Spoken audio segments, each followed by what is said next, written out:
Hello. Now we study high order thinking questions, conceptual questions based on simple harmonic motion.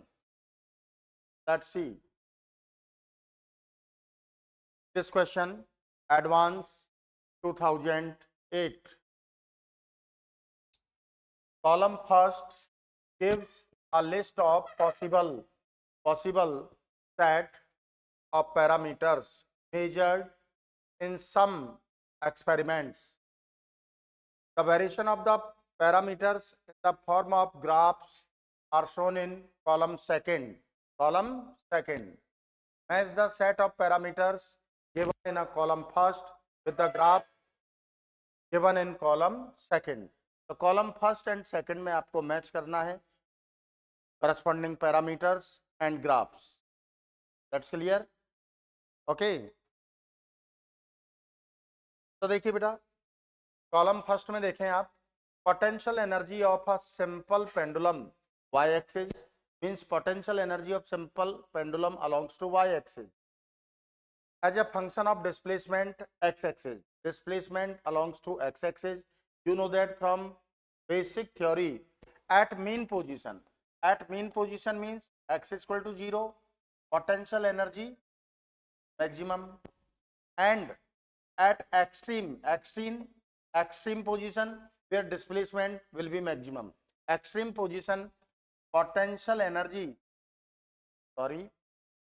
at mean position, potential energy and extreme position, potential energy is maximum. तो आप column second में देखें, extreme position हो गया आपका, यहां पर potential energy आपका क्या है, मिनिमम. इन position, extreme position, potential energy ये मैक्सिमम हो गया आपका. तो कॉलम फर्स्ट में से ए ऑप्शन के लिए कौन सा ऑप्शन करेक्ट होगा, पी. के रेस्पेक्ट में कौन सा ऑप्शन करेक्ट होगा भैया, पी. याशिका गॉट इट बेटा. देख सकते हैं आप, मेन पोजीशन पर पोटेंशियल एनर्जी मिनिमम है, एक्सट्रीम पोजीशन पर मैक्सिमम है. अब कॉलम फर्स्ट में पार्ट बी पर आइए. Displacement Y axis as a function of time X axis for a one dimension motion.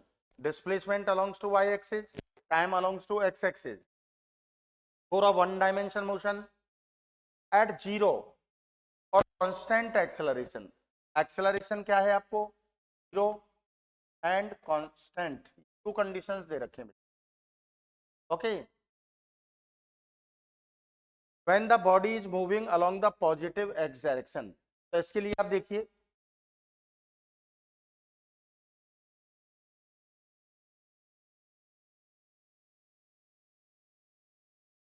s is equal to u plus half a t square, acceleration zero है, s आपका क्या हो गया, ut. s is directly proportional to t. तो in this condition time and displacement में curve draw करें तो we get a straight line passing through the origin. तो आपका क्यू ऑप्शन हो सकता है. सेकंड आर में देखिए, if at t equal to 0 displacement आपका ऑलरेडी है, तो in this condition s equal to s naught plus ut. तो कर्व कैसा आएगा आपका, ओरिजिन से सम पार्ट अबव, यहां से पास होगा.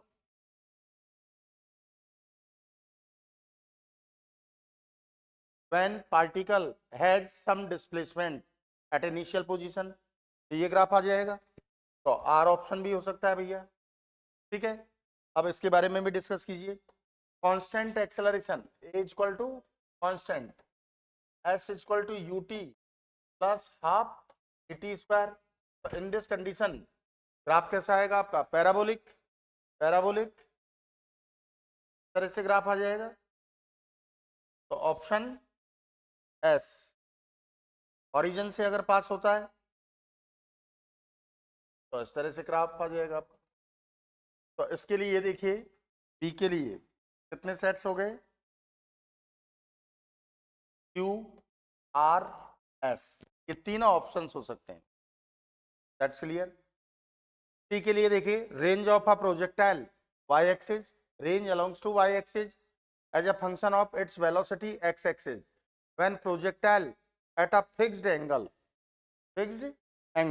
You know that range is equal to q square sin 2 theta upon g. R is directly proportional to q square.